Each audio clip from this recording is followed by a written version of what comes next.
comme une véritable bête médiatique.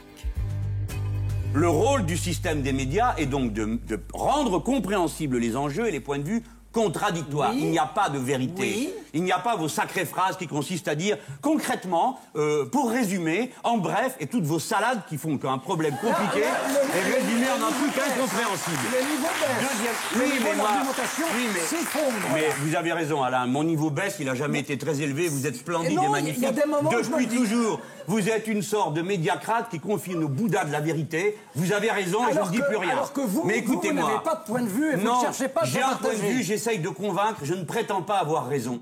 Journalistes, il les méprise en tant que corporation, et individuellement, en général, il les déteste.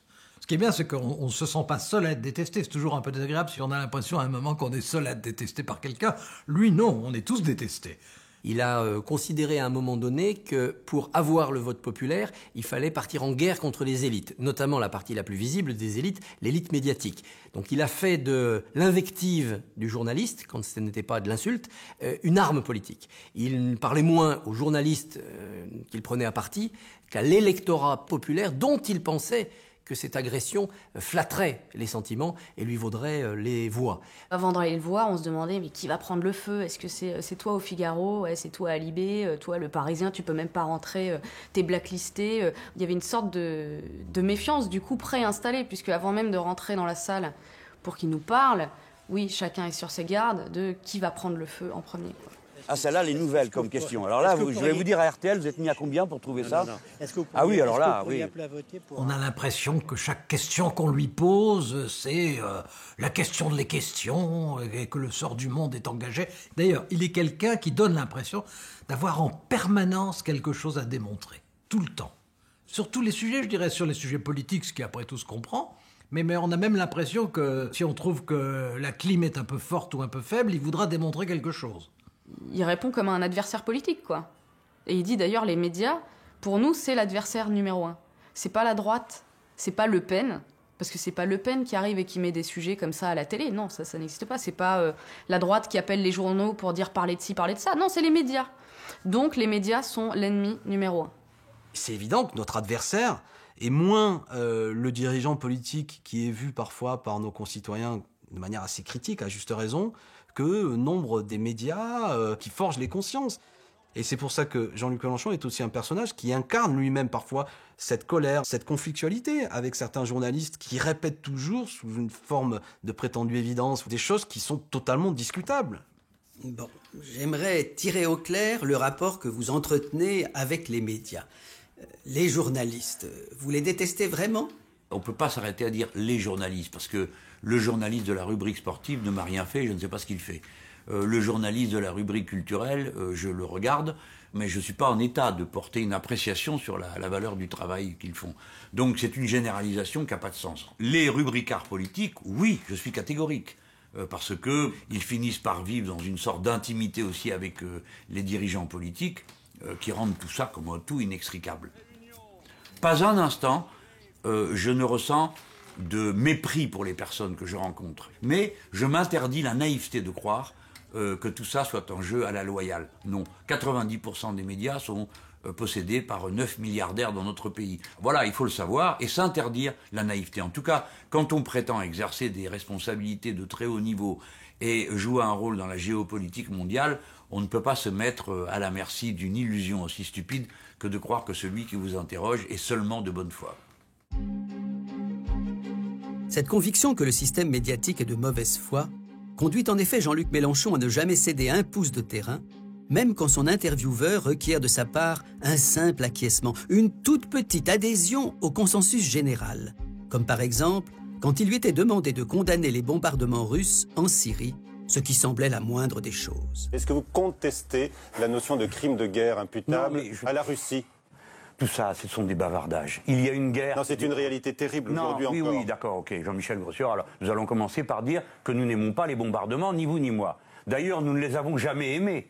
Vous voulez voir de ma bouche sortir le mot russe pour que ça rentre dans le vocabulaire ambiant. Alors, les bombardements en général, sont condamnables, monsieur Jean-Michel Grossior. Arrêtez avec la politique de Disneyland. Il y a une guerre et les deux parties essayent de la gagner. Je verrai bien la tête et les questions que vous poserez à vos invités d'ici quelques jours, quand commenceront les bombardements sur Mossoul. Vous les trouverez divins, parce que libérateurs, vous savez... Je ne sais pas si vous visionnez vos interventions à la télé, mais vous ne vous dites jamais, après coup, que vous avez peut-être été trop intransigeant? Il faut comprendre la mécanique. Quand la machine médiatique se met en route, il faut que tout le monde cotise au même endroit.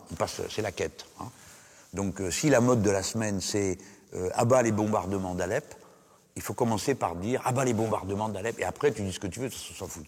Ce qui compte, c'est même Mélenchon condamne, ce qui sous-entend que, au fond, j'ai déjà une accointance particulière avec les bombardements, mais que dans ce cas-là, quand même, je trouve que c'est trop.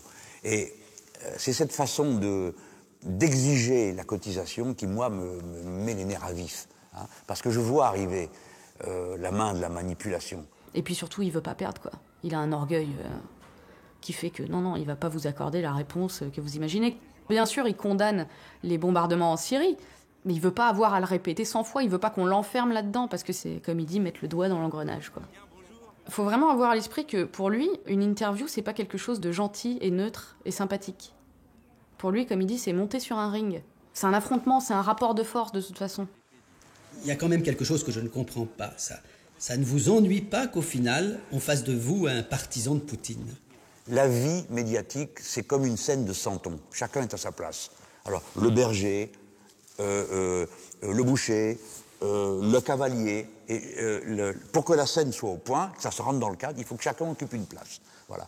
Donc, moi, on m'a mis à la place du méchant. À chaque fois qu'il y a un méchant qui apparaît dans le tableau, il faut que je sois d'accord avec. Un coup, c'est Fidel Castro, me voilà castriste, le lendemain, c'est Chavez, le surlendemain, c'est Poutine. Pour quelle raison sympathiserais-je avec M. Poutine? Pourquoi? Parce que j'ai dit, la Russie, ce sont des partenaires et pas des adversaires. Donc vous m'entendez? Si je suis le président de la République française, je m'entendrai avec les Russes et je ne me soucie pas de savoir qui dirige leur pays. Parce que le général de Gaulle ne s'est pas soucié de savoir que c'était Staline qui dirigeait l'URSS quand il a passé un pacte avec. Voilà. Parce qu'il ne s'est pas soucié de dire que c'était Mao Tse-tung qui dirigeait la Chine quand il l'a reconnu en 1964 et que c'était le seul pays qui faisait ça. Parce que la France, elle a des partenaires qui sont dans l'histoire longue. Voilà. Et nous, on doit nécessairement s'entendre avec les Russes. Et chaque fois qu'on ne s'entend pas avec eux, ça tourne à la catastrophe pour les Français. Donc après, c'est une autre chose de dire qu'on est d'accord ou pas d'accord avec tel ou tel régime. Enfin, c'est quand même un comble.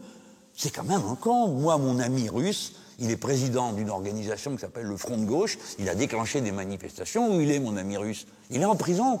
Et pourquoi ça serait moi qui serais d'accord avec Poutine? Non, là, c'est abusé. Moi, j'accepte d'être critiqué durement dans ce que sont mes positions, pas dans celles qu'on m'attribue. Dans cette crèche médiatique, où Jean-Luc Mélenchon a donc le sentiment d'occuper la place du méchant, je ne sais pas à quel autre Santon il préférerait qu'on l'identifie. Mais ce qui est sûr, c'est que tous ceux qui ont eu l'occasion de le suivre et de le voir un peu dans l'intimité connaissent un autre trait de sa personnalité, inattendu.